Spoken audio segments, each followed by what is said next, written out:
Episode 5 of Kingdom is the last episode of the series, excluding the next episode, which is all about the conservation and behind the scenes stuff, and it's kind of the finale to the stories we've been following.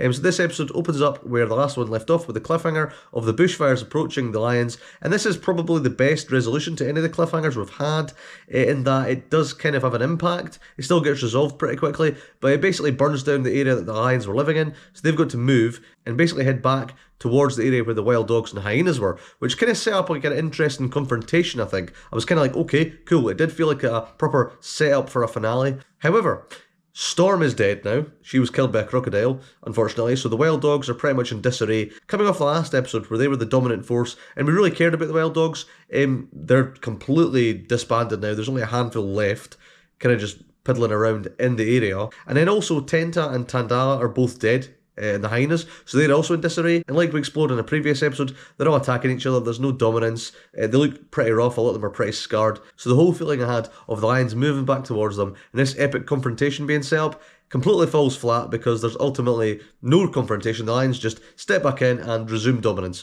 Obviously, this is real events, and obviously those animals did actually die. But for the sake of the narrative and the drama of this series, it doesn't really work that well. Just because the animals that we've grown to care about over the course of the series, most of them are dead. Like in this one, only really Elimba and Matima are left. Of the ones that we actually focus on a lot, Rita's obviously still there for the lions, but we never had that much of an attachment to her before anyway. So, it's a bit disappointing, but, it's ultimately, it can't be helped.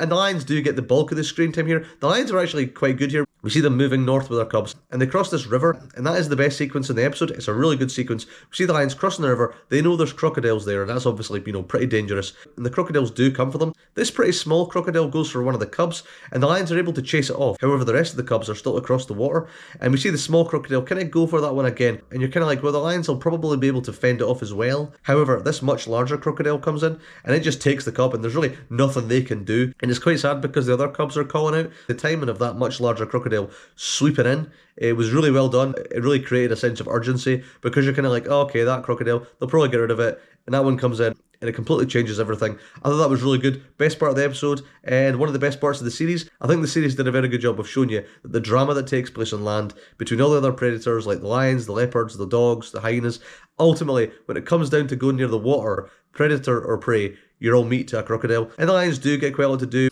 We see the males squabbling over a kill at night. It's interesting the fact that even though they're brothers and they're basically in an alliance, they're still fighting with each other. And we get a lot of the leopards as well.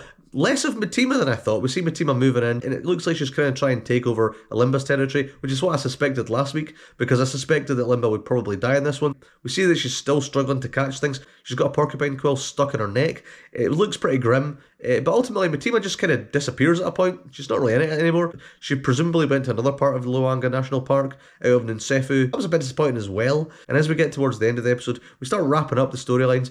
We see the wild dogs encounter another pack, which kind of take them in, and it looks like they'll join them and form a much larger pack, and they leave Nsefu entirely and go somewhere else, and it's kind of like an optimistic ending for them. The ones that are left have found a new pack, and they're going to embark on their own story. That was quite good. The hyenas as well, they get a new dominant female. We don't name her, probably because despite going out their way not to do this, they then vilify the hyenas, because we see the lion cubs are at a kill, the adults are away, and the hyenas come towards them, and it's quite an eerie sequence. We basically confirmed that these are the hyenas that did kill the cubs in the previous episodes, and the lions come in and chase them away, and it's proper classic, lions v hyena stuff, where the hyenas are the baddies and the lions are chasing them away. It's a pretty good sequence, but it did kind of dishearten me a little bit because the hyenas were never the baddies in the series and now they are. And ultimately the hyena storyline was probably the one that I cared about the most consistently throughout the series, and ultimately we don't get a great resolution there just because all the hyenas that we did care about are dead now, and we say that the lions are going to reclaim dominance and it's going to be great for them and their future generations. But ultimately it's kind of weird because the lions were the baddies for so long, and I feel like that is the family that we did care the least about. But the last sequence shows Elimba, and she's actually got a cub now, despite the fact that she's really old, and she's had a few unsuccessful attempts at mating, and she's actually one of the most successful leopard mothers on record. So that's pretty cool, and I think that was a pretty good way of ending the episode, and the series as a whole, basically, because she was the first animal we encountered back at the start, and ultimately, of the animals that were in the first episode, she is the only one that is still alive that we really cared about. So that was probably the storyline that got the best closure, I thought. So yeah, this episode is good. It is probably the weakest of the series, through no fault of its own, just because of most of the animals we cared about having died or disappearing. I guess in Matima's case, it's a little bit disappointing. They did manage to tie up everything in as good a way as they could, I think. with what they had left. Alimba being the final sequence you look at is probably the best way of ending it. I think that was pretty good. This series as a whole, I've enjoyed quite a lot. I think it pretty much did what Dynasty's tried to do, but I think it does take this number of episodes to really give an in-depth look at these animals' lives in the way that this series did. And so I thought it was pretty good. As I said, it's pretty disheartening knowing that most of the animals we cared about died, but that is nature. And they did tie things up in as good a way as they could, I think. So yeah, this is the last episode of the main storyline of this series. There is one more episode. I may review that. If I decide it's, worth talking about, I'll do one. If not, this will be the last review I do for the series, which I have enjoyed quite a lot, more than I thought I would, to be honest with you. Considering it was just animals that we've all seen before quite a lot, I was kind of like, okay, is it going to be that good? It was pretty good. I did enjoy it quite a lot.